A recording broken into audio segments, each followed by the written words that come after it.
Alafia. I'm Dr. Gloria Latimore-Peace, host and producer of OmniU Presents the H3O Art of Life show.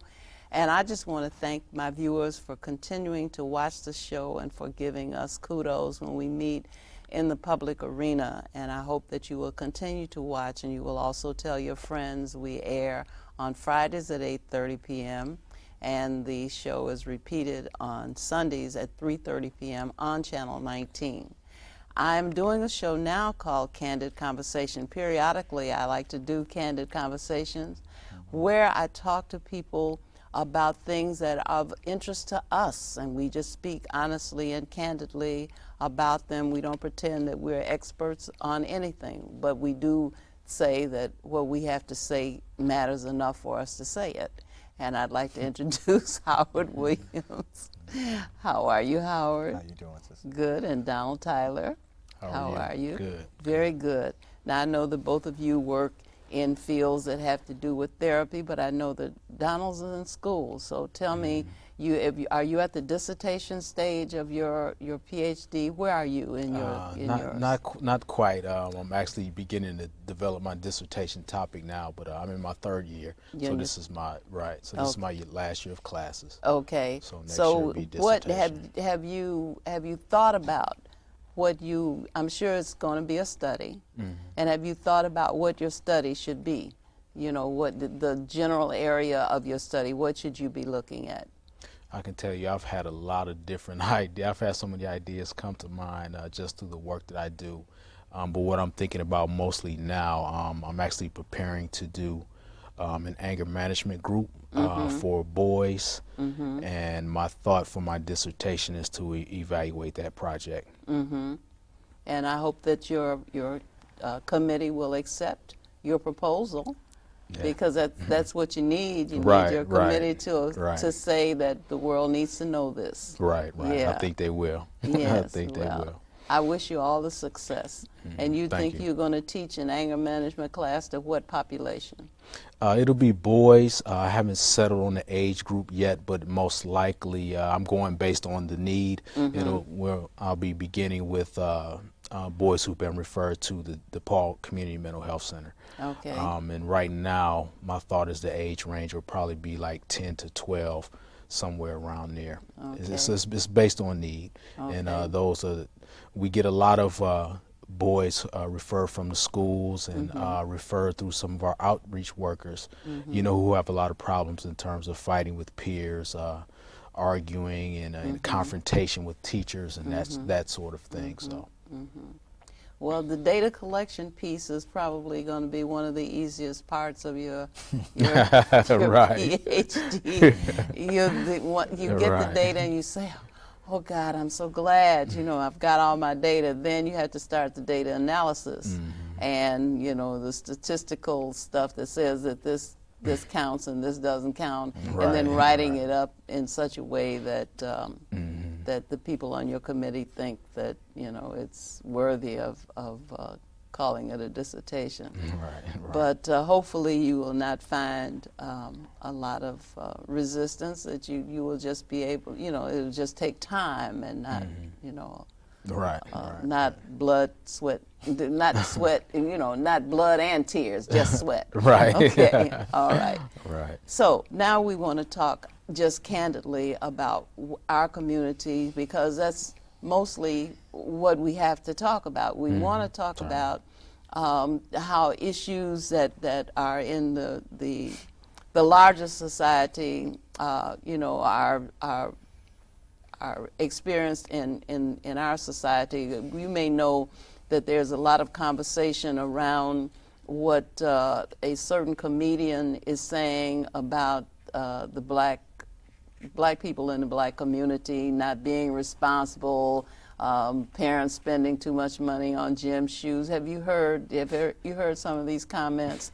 My question has not to do with the comments as such, but as to who ought to legitimately speak for our people. Why is it that some people can get a platform to denigrate our people, and other people who have something positive to say cannot seem to get an audience to say it.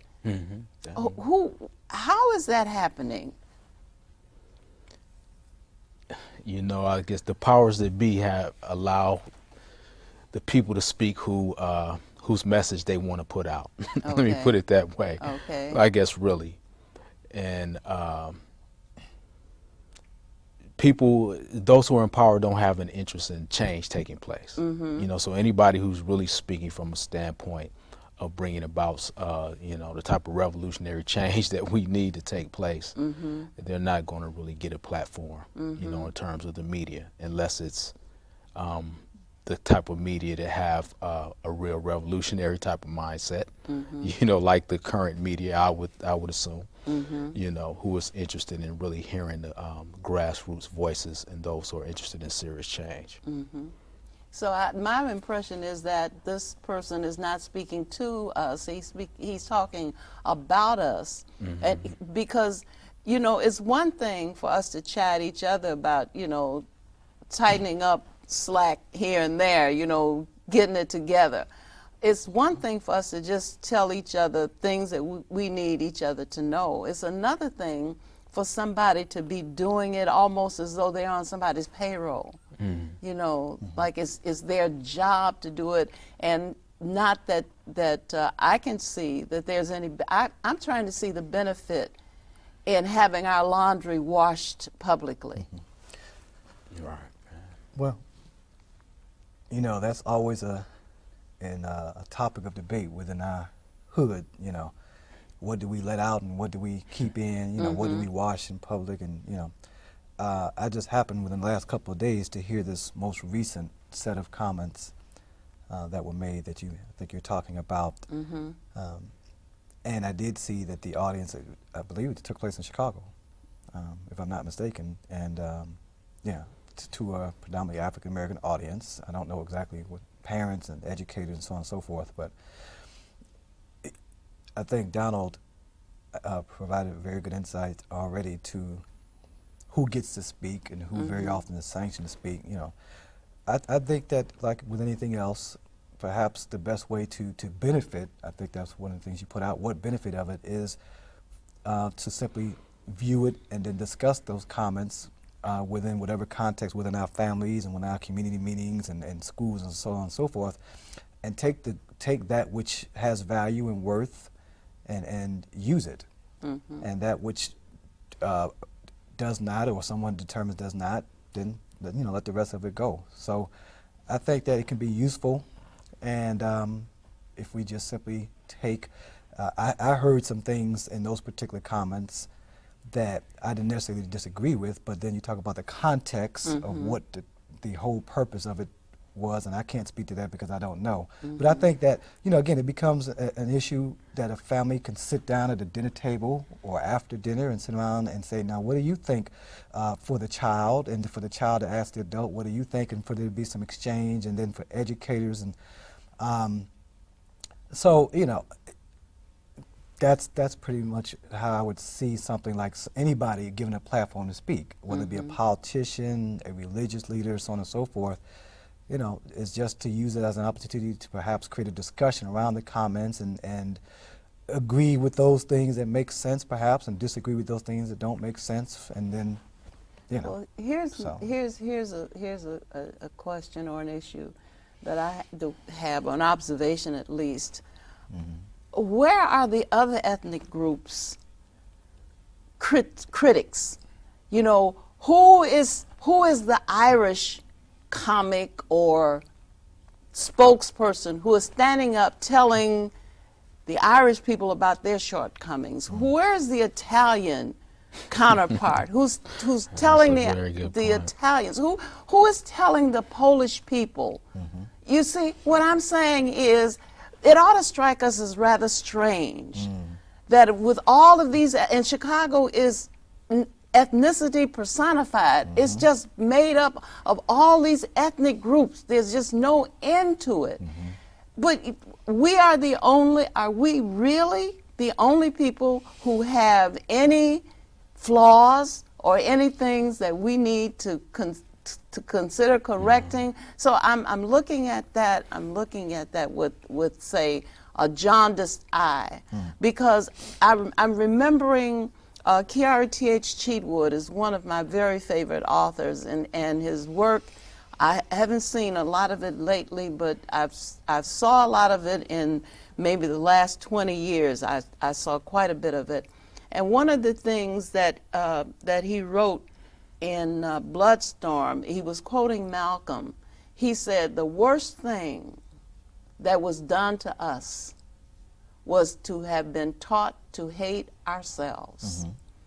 I mean, that was Malcolm's observation across the board, not chattel slavery, not all of the abuse, you know, that occurred as a result of that.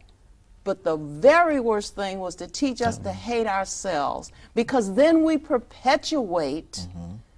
They don't have to be present to do us harm, because we will perpetuate it ourselves, and we will generate such spokespersons who will invalidate us and who will in fact tell the rest of the society that you are justified in mistreating these people because these people have all of these deficiencies, all of these flaws, all of these faults, all of this bad behavior, and until they straighten themselves out, they don't deserve to be treated any better. Self-hate, gentlemen, is what's on the table right now. Okay.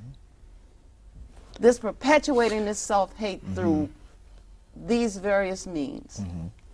Yeah, I mean, I would agree 100% with that analysis, no doubt. Wow, self-hate. People teaching people, not just institutions. See, because we talk about so-called, quote, Black History Week month, Negro History Week month. But if you walk into the average public building, you do not see images of Black people, the heroes or the people who have made contributions to this society as well as the rest of the world. You don't see that. So here we are in a situation where we don't get much opportunity to love each other, at least in the public domain, because we don't see each other in the public domain. And when we see each other on television, it's clowns, buffoons, always some caricature of what we really are. You know, when you talk about Willie Lynch and the effects of the Willie Lynch letter, I knew that was coming. and how it has helped shape, you know, a lot of things that you were talking about, black against black, the black man against the black woman, the child against the adult, the house slave against the field slave, so on and so forth. Again, the impact upon us psychologically, still being played out 200, 300, 400 years later, is very clear. One of the things, when we look at the type of behavior you talk about, and you say, okay, how do we categorize these prototypes? Well, two of the most prominent prototypes in our communities for the last several hundred years have been the nigger and the Negro as a prototype in terms of a thinking and an acting being, and the type of behavior that comes from the nigger mindset as well as the Negro mindset. Certainly a lot of the characteristics that you were just describing could be said to be that of both the nigger mindset and the Negro mindset. Lack of self-love, lack of empathy, lack of awareness of a group as opposed to an individual.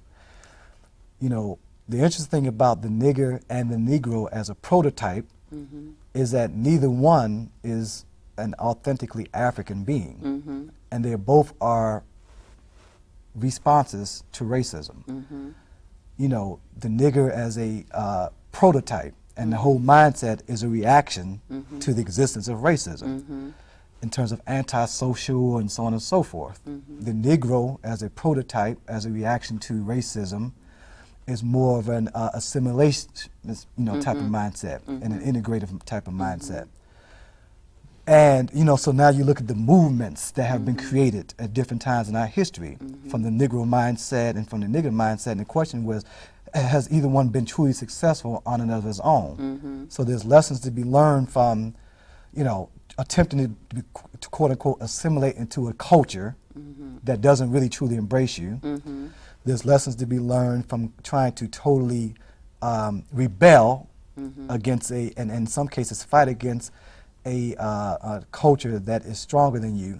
And so we have to get those lessons so that we can come up with maybe a different response that might even be more authentically African than either the nigger or the Negro. So I hear and I perceive the mentality showing up in the type of behavior that you're talking about. But it's simply a matter of conditioning, unconsciously. And it's acting itself out. And, both prototypes perhaps believe that theirs is the right way. The nigger believes that, hey, this is the way to go. Later for this, we're going to do our own thing and we're going to tear and destroy every, of course, including ourselves, by the way. And the Negro says, well, the Negro prototype might say, well, you know what?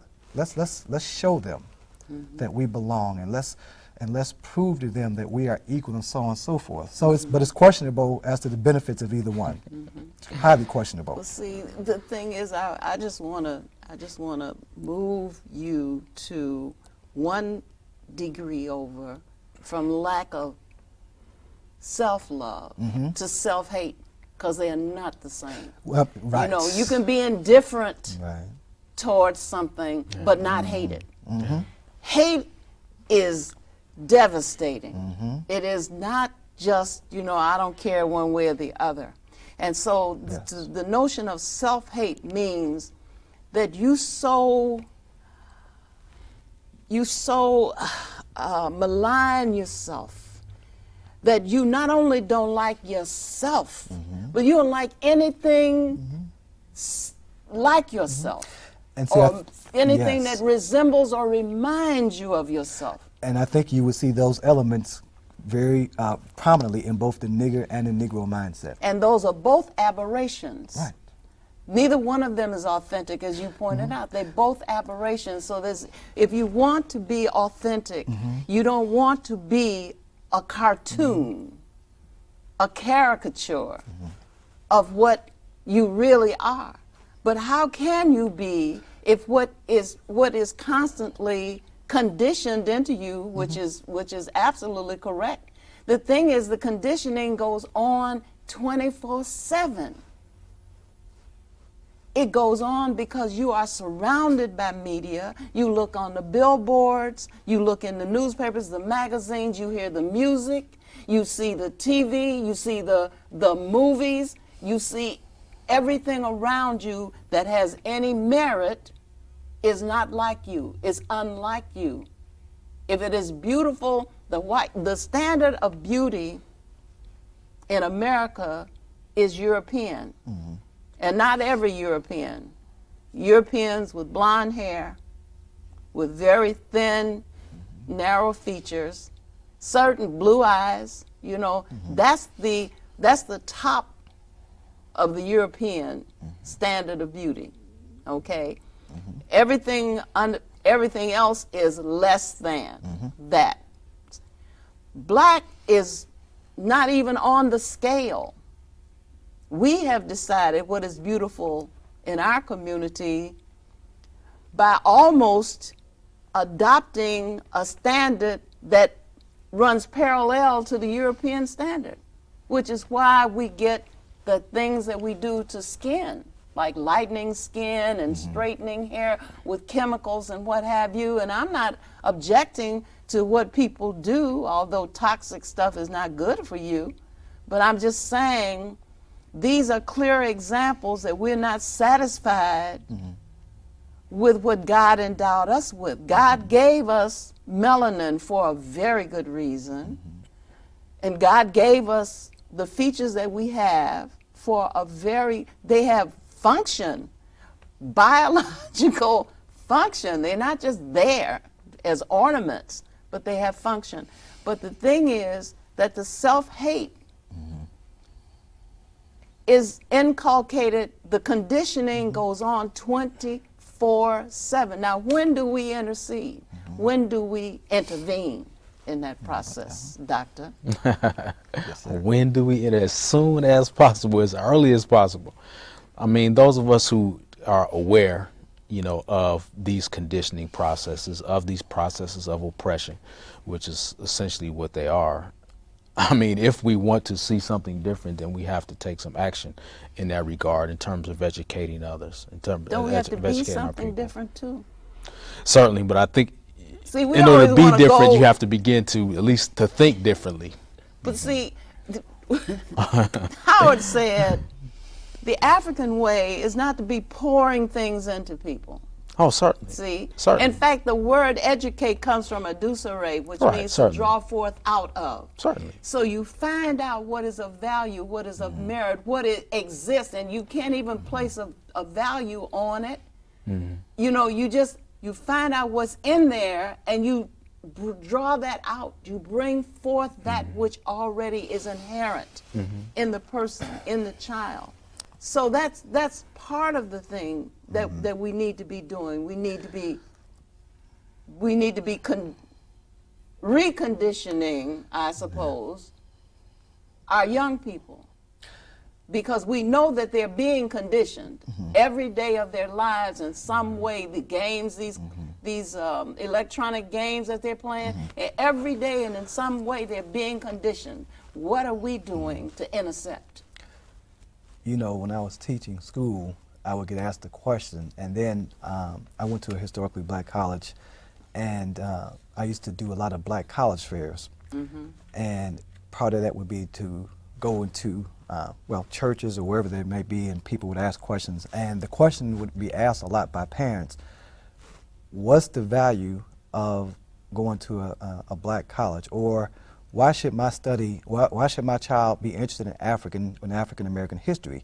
You don't see white children studying European history per se, or learning about European culture, so why should we do it? And it's a legitimate question from the standpoint of not knowing. And one of the things that Amos Wilson and a lot of other people talked about is that the reason why you may not have a class, and there are classes called European history, but the reason why you may not have that particular focus is because the whole culture and history of Europe and Europeans is interwoven throughout the curriculum. Absolutely. So it doesn't need to be designated. It is the standard. If you study music, the word classical music means music elevated to its highest form. Well, that's European concert music. If you study in any class, math, it is given that the European invented arithmetic. I mean, all of this stuff is factually incorrect, but it's given out as truth. So European culture, history, and more important, superiority is interwoven into the curriculum. So the black child sitting in these classes is being imbued, and just overwhelmed by this sense of Being acculturated. right, being acculturated into this whole world view that Europeans created everything worthwhile. They have accomplished all the major accomplishments throughout history. So you need an African-centered perspective per se to simply counteract that which the child is being subjected to constantly.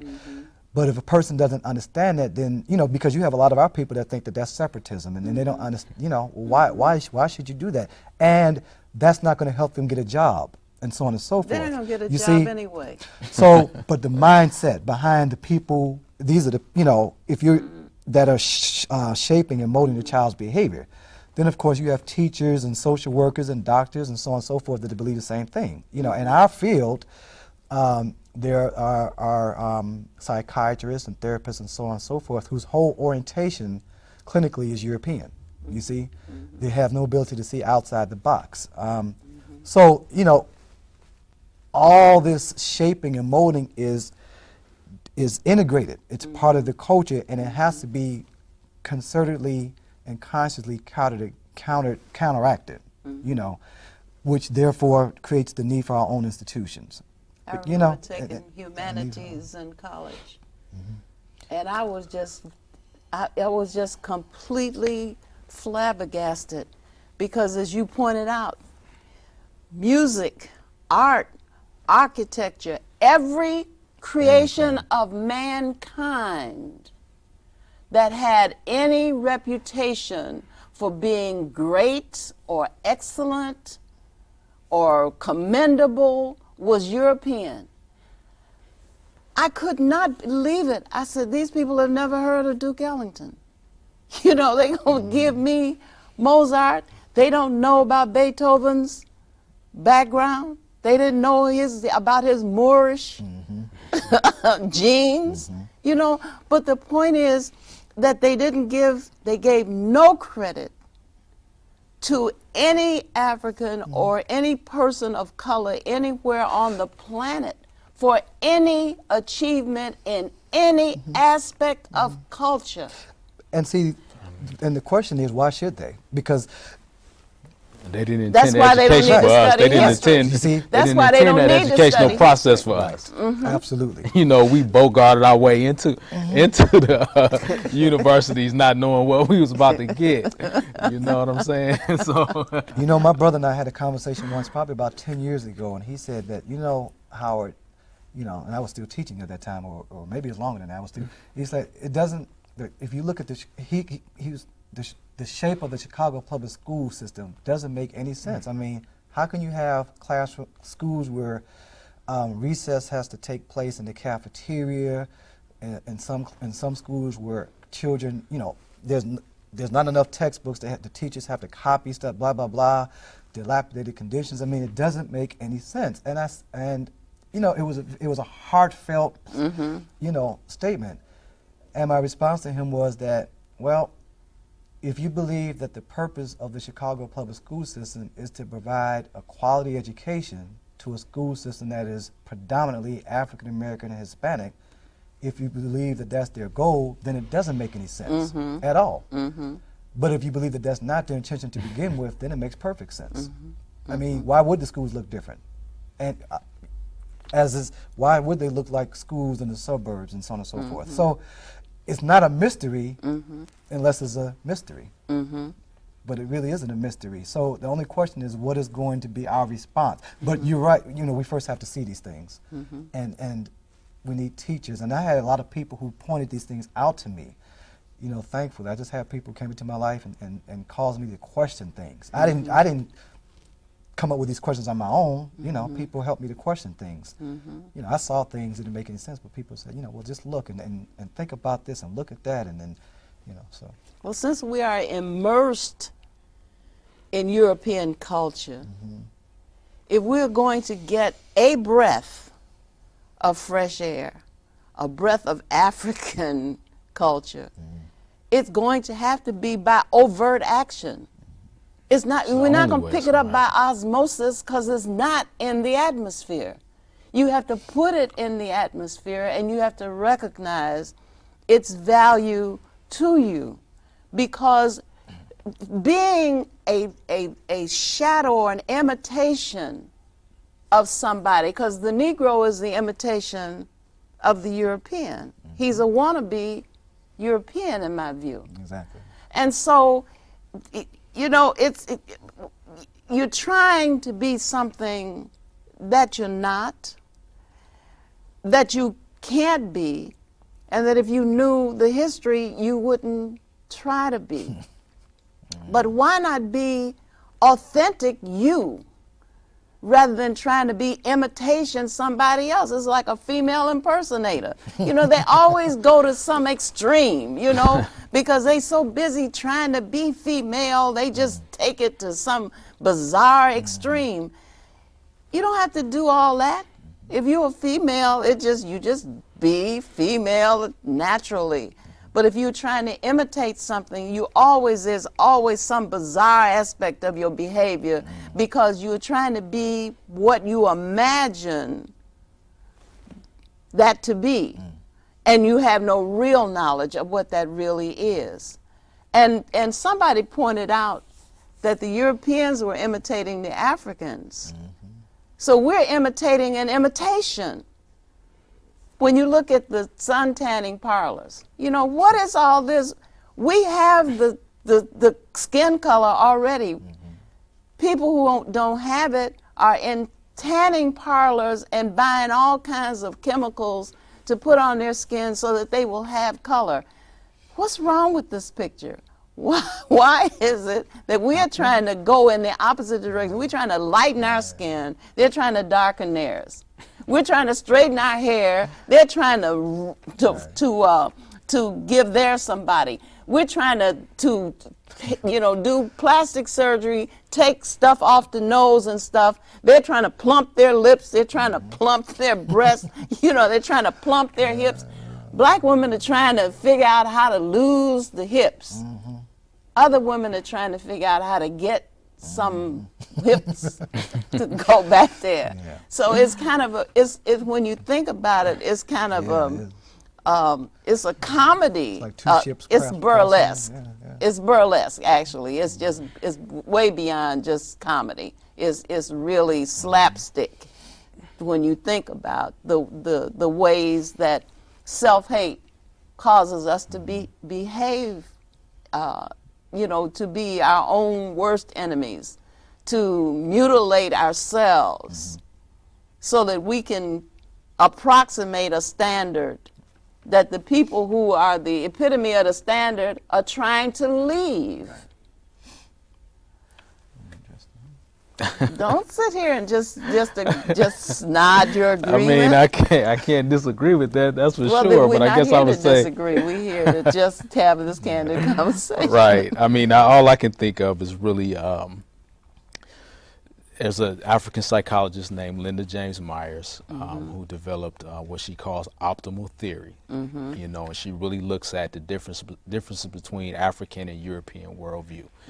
So what came to my mind when you were speaking about that is really that behavior is consistent with the European worldview, with your basic with the basic understandings of the nature of reality, so on and so forth. But specifically, I'm speaking of the values of materialism. And within this culture, value is associated with material things. And as it relates to the human body, that means what you look like externally, indicates whether you're valuable or not. What the color of your skin is, what the size of or type of your body is, etc. So you have this preoccupation with that, to a pathological extent. But when you think about it, just give this some thought. 9/10 of the world's population are people of color. That means if you are out in the world at large, 9 out of every 10 people you're going to pass by or encounter is going to be a person of color. Only about 1/10 of the world is not a person of color. Now, how did these people impose their standards of beauty on 9/10 of the world's population? How was that able? How could that happen? If you're a part of that 1/10 and you believe your existence is threatened by the Other 9/10, okay, then you're going to take some action to ensure your safety or your survival from that perspective, okay, right? Okay. Well, so their action was power. How do you convince? Power and control of the other 9/10. How do you convince the 9/10? 1/10 at a time. I'm certainly sure that you can't walk out into the world and put that program on the entire world simultaneously. So it must have been a concerted effort, Oh, it was 1/10 by 1/10. Okay. In terms of conquest, I mean, look at Africa. What did they do? Okay. Sit down and decide who was going to take, what area of the continent. Yep. The European nations sat down and decided what area of the continent. All right, you take this part, you take, and divided it up. Your interest piece over by here, piece. we'll all come and help you maintain that. Right. Yeah. But when you say how this happened and how this 9/10 and how did we recapture, Harriet Tubman had one of the most brilliant and beautiful, profound statements that I've ever heard. She said, I could have freed thousands of more people Mm-hmm. if only they knew they weren't free. Mm-hmm. However many I did save, there were many more that I could have saved, many Mm-hmm. more, if only they really knew that they were not free. Mm-hmm. So, you know, a lot of our people are living our lives, existing, working, you know, shopping, just the day-to-day mundane activities, absence of maybe any real knowledge of the fact that we're not really free in the truest sense of the word. Mm-hmm. Yet it can appear that, hey, I've got a nice job, you know, I've got a comfortable house, and I'm straight, I'm cool. So what's the problem? You know, so it really just depends on the mindset, but again, it goes back to standards. And so, you know, if many of our people believe that their lives are hunky-dory, then why should they strive? Now, one of the things that people who know get to do is they get a chance to help people who don't know to see the true nature of their condition. You know, you have teachers, you have spiritual teachers, and so on and so forth. And because inside of a person, now this is where the psychological, even though people are living these lives, there's still a great deal of dissatisfaction. Mm-hmm. But you can't put a name on it, you don't know. I said, okay, I'm not really happy that this is not really working, but this is all there is. Mm-hmm. A voice has to come and say there's more. Mm-hmm. Okay, speak to what's going on in the inside, because there is dissatisfaction, you know, amongst our people. Mm-hmm. But if as long as you say, well, this is the state that everybody else is in, so, you know, there are those teachers and there are those beings that come along and they point the direction and saying, you know what, first of all, get real with yourself. Mm-hmm. How are you really seeing, and how are you really feeling? What's your existence really like? Mm-hmm. Get beyond the pretentiousness, you see, and then deal with what's really there. And then you start peeling away the layers. You know, the Negro is angry and the nigger is angry. I mean, the Negro who is assimilating into European culture, they're angry as hell because the glass ceiling. You know, they can see that, you know, no matter how much I strive, this person never, you know, giving me my due. You know, what's the sister, Jill Nelson, the reporter, wrote a book about 10 years ago, Volunteer Slavery, in which she came to a realization that that was the life that she was leading. So if you can just, if a person can be brought to a sense of consciousness to at least be honest, then perhaps they can go forward, you know, and trying to help heal the pain and of not only themselves, but the people around them. Now, the other thing is that all you got to do is look outside your window, because if you can't see your unhappiness, you're going to see the unhappiness of the younger people behind you, because they burning all this stuff and they ain't having it. So if you can't, if those who can't see it, our young people will force them to deal with it. You see, our young people are sending us a message that this society is not working, or it is not working for me. And I'm going to bring this down and bring you down with me. So in many cases, they're the messengers. The young people are always the messengers, because they're the ones that they're not trying to pretend. You see? So they're acting out the behavior that a lot of people are feeling. They're not yet heavily invested in the society. They don't have jobs. They don't have houses. They don't have cars. They don't have credit cards. They don't have bank accounts. They're not invested, so they ain't got nothing to lose, and they don't see anything to gain. So we're vulnerable. Go.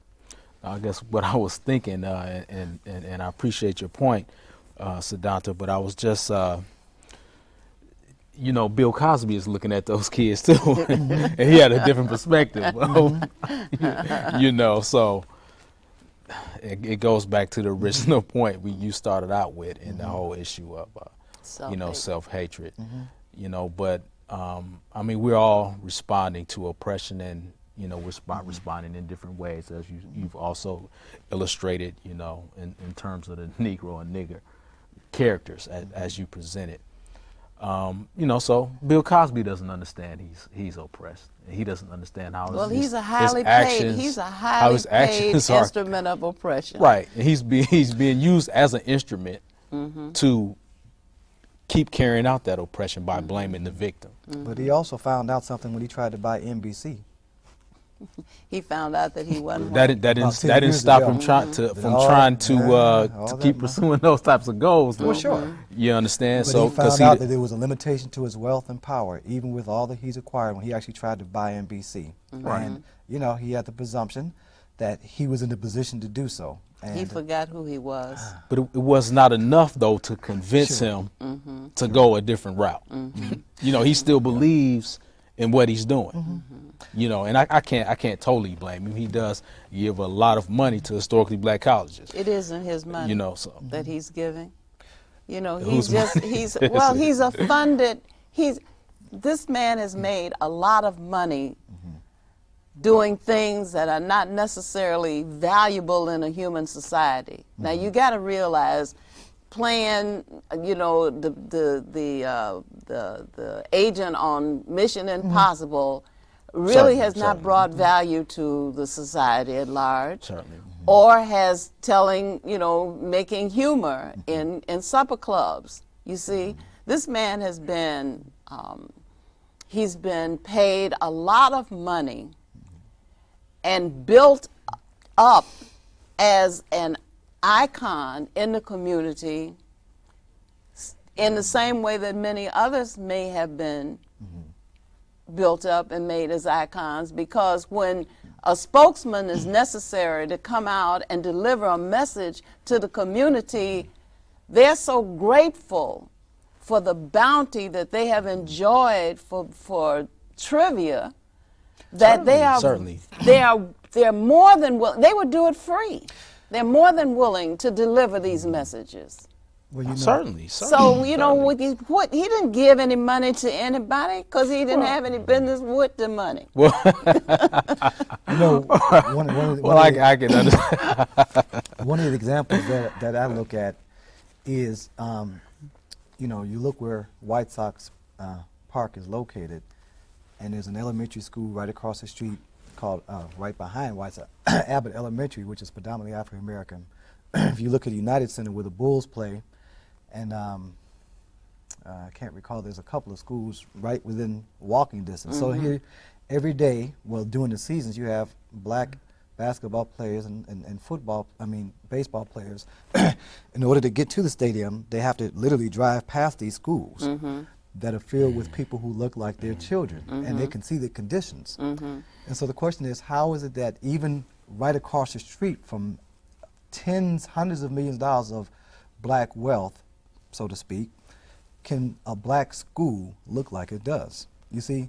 You so- establish a foundation, and you know, you give some computers to somewhere, and then you assuage your conscience.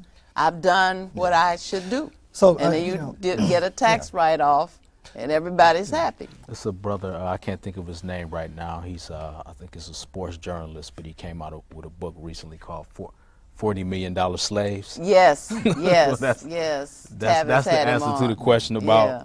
why they can pass those schools. Right. You know, so. And you know, back to that, another show we talked about Amos Wilson and this concept of psychohistory, and he gave the example that, you know, having skills and talents amongst our people was nothing new. We talk about advanced and higher education and those people who rise to the top and have access, and that's nothing new. There was a time when Africans were, you know, ship makers and so on and so forth, carpenters and so on and so forth. But the question is, how was that labor used? Well, you know, during the onset of slavery, all that brilliance was co-opted and used to benefit the dominant culture.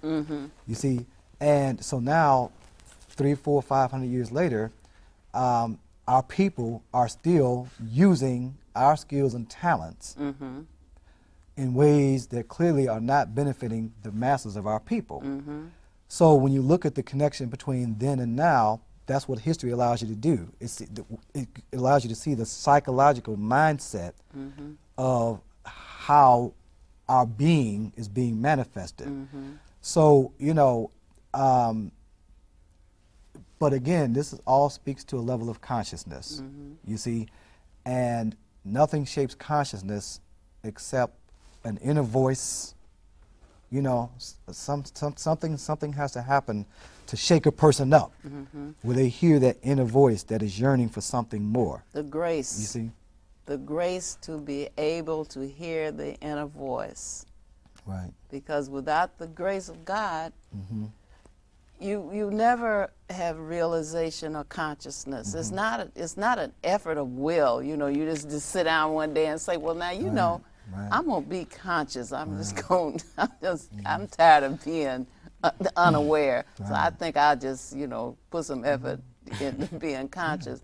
The grace of God allows you, and that's now see, that says what your awesome responsibility is. That if by the grace of God you get a glimpse of consciousness or a glimpse of awareness, you dare not go to sleep on that. You can't ignore that. That's a marvelous gift. That's just a pearl beyond, a pearl of great price, that you should get a glimpse of consciousness. Now, what you gonna do with that? You know, what you wake up, everything around you is snoring. You gonna lay back down and go back to sleep? You know, no, you can't do it. In fact, you can't go back to sleep. When you get a glimpse, you cannot go back to sleep, even if you don't do nothing about the situation, even if you don't give it any attention, you will never be able to forget. And when you see things, you're always going to see things in a different way. And you know, that's a very, and there's so many levels in which that occurs. You know, when we look at our people and how do we understand rather than judge and condemn a lot of our people. You know, a lot of the people who are doing the most damage amongst us in our own communities, the nigger versus nigger, well, maybe what we call more the nigger mindset, a lot of our people have seen the dissatisfaction. They have really clearly seen what society is not grinding them and allowing them to be. They just have not been given an opportunity, or they don't see another way. And so, you know, one of the things that Minister Farrakhan talked about years ago that I really loved, his insight was that, you know, our street gangs, you know, these are young brothers and sisters who have the energy and intelligence to mobilize, organize, to band together for a common goal, and they're doing that. They just happen to be doing it in ways that are destructive. But that same energy that is already existent in them can be utilized if they can be given another direction. You know, I have never met a young person who I believe was really even verbalized truly that they really want to gangbang the rest of their life. Not one. That they really want to sell drugs. For they probably don't want to do it then. But they don't. I mean, but what are their alternatives from their point of understanding? Sometimes you can't avoid recruitment. You know, if you live in a particular area, in a particular building, you can't avoid recruitment, you know. And so there are needs that people are trying to fill. And, you know, to feel protective and to feel a sense of status and belonging and so on and so forth. So rather than perhaps condemn the behavior of the large majority of people that we see, such as perhaps Bill Cosby is doing, maybe there needs to be more of an understanding as to how this mindset is beginning. I don't want to condemn him. I just would like to have it understood that we can choose who speaks for us. And we can choose how we are going to respond to someone who claims to be speaking to us. You know, now if you say you talking to me, which is what the general orientation of that conversation is, apparently he claims he's telling us things that we need to know about ourselves and things that we need to improve on or something. Now, when somebody's talking to me, that means we're in a conversation. I have some input for the conversation. I don't think that we, you know, are necessarily bound to allow people to speak for us and to us and be silent about it. I think we can say something. You know, I could have something to say about that. And what I have to say about that is I see no benefit in this posture. I see no benefit in this posture. Because let me tell you, it's kind of like a woman who wrote a book. What was the title of the book? She wrote a book, What Black Men Need to Know About Black Women or something. And I said, this is fraudulent. Because the things that she claimed to be revealing to black men, every black man already knew. Every black man I know already knew that if a woman is displeased with you, one of the first things that she's going to do is quit cooking. Because she's not going to serve you if she's not pleased. If you've alienated her, or she is in some way out of harmony with you, she's not going to cook for you, and she's not going to sleep with you. Now, every black man knows that that's what's happening. We don't need someone to sit down and write us a book and tell us this secret, because it's not a secret. So for somebody to have a bunch of people running out buying a book trying to see if they can find out something that's been concealed is ridiculous. And so if whatever he may be saying that may be true is not hidden, if it's true in the community knows about it already. So therefore, you are in a public forum.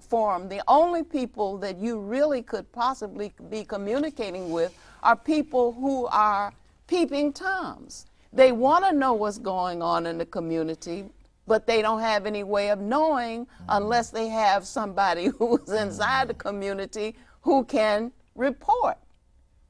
So I can have something to say about that. I can say you don't speak for us, that what you're saying is not necessarily valid, and in most cases not valid, because for one thing, he never talks about the conditions in which people find themselves. Right. And this goes back to the issue of controlling our own institutions. Now, I know I've already heard some responses of which you were speaking on some black, or quote unquote black, radio shows and so on and so forth, right? So by having our own institutions, we get a chance to counteract those messages that are destructive to our well-being, whether they come from outside of our community or inside. So, but that again points back to the value of having our own institutions, so that we can, as a community, have a voice to counteract that which is not healthy. We need an anti-defamation league. See, other people haven't. You do something. If you do say something that sounds anti-Semitic in the smallest degree, there will be a whole outcry against that. You can't say that about us. You can't say that to us. So no, you can't say that. But now, how do we get the institutions? Well, I'm just saying we need an anti-defamation league, which would be an institution, which would pick at you. It would still need to be a mindset to take either, to take people to pool together money with the understanding that we're going to create institutions that are going to service our community's best interests in these ways. But, even if you have one or two people trying to create an institution of this kind, a school or whatever it may be, and we do have them. But if you don't have enough people of that type of mindset, then it's going to be a struggle to begin with. Well, the struggle continues. Right. We know the struggle is continuous. Sure. But I'm simply speaking to the questions, that you're talking about. How do we counteract or have a voice against that which is No, I'm asserting. I'm not saying how do we. I'm asserting I have the right. Yes. To have something to say about somebody who's talking to me and about me. Right. I have a right to do that. And I don't have to have an institution. Okay. I can just do it. Right. I can say it to you, and you can say it to him, and we can say it to each other. We have a powerful grapevine in the black community. We can discredit somebody out of hand. We can validate somebody, and we can invalidate somebody. Don't mess up. Don't mess up. The word gets around real quickly. Sure. But the thing is, this thing about self-hate, I don't want to let us lose this. We have to recognize that that conditioning is still going on. In all of those institutions, we have to look for ways to teach our children to love themselves. And we have to set the example by loving ourselves. And in that way, what I'm saying is we have to be authentically who we are and not teach them to strive to leave who they are to try to imitate who someone else is. You know, one of the questions that I ask young people when I speak in schools or wherever it may be is, do you have a library card? And if the answer is no, which most of the time it is, you know, what I would share is that, as was shared with me, is that unless you have a library card, you will probably have a certain amount of ignorance, not probably, you will have a certain amount of self-ignorance throughout your whole life, because you will never get all the information that you need or want about yourself. Because, you know, our children want to know. Matter of fact, they're starving for it. You see? And when they get, you know, you can see how they respond to getting little bites of it, even if they're not getting the whole meal. But they, you know, but with a library card, now you can go seek the knowledge. You know, when I was growing up in New York. Well, you got to put some books in the library too. Yeah. See. Well, I'll tell you this now. Some libraries. Some of them ain't gonna help to, you if you got a But library most of them card. these days, you know, the good is it will have some information. They have a as designed. section. Right. But I'll tell you, when I was growing up in New York, you know, very often we didn't have the money to go to the movies as a family and so on and so forth. And one of the things that we used to do for entertainment is read. We used to go to the library with paper bags, and we'd check out not two or three or four, 15, 20 books at a time, and that would last for a whole month. And that was our entertainment, you know. But through that, because of the type of books I was interested in, you know, I learned. So, you know. Well, we got 1 minute, and you got a library card, and that's not our total solution, though. Right. That's just one of the instruments that you need to have. You want to say something in our 1 minute? To resolve the self-hate issue? Okay. Is that what I want to say? Speak to? No, you can't That's do it a in big 1 one. minute. Right, right. I guess one point I wanted to make, just going back to Bill Cosby for a second, I think that what the brother was really trying to say is that we need to take responsibility for improving our condition. He said it in a way that was really destructive, but ultimately I think that's what he was trying to say. And it's, you know, of course, the powers that be sees this message. Operation. You know, the people who did not create their condition may not be able to take the entire responsibility, but they can take a role. Right. We're not responsible for putting ourselves in this condition, but I'm saying we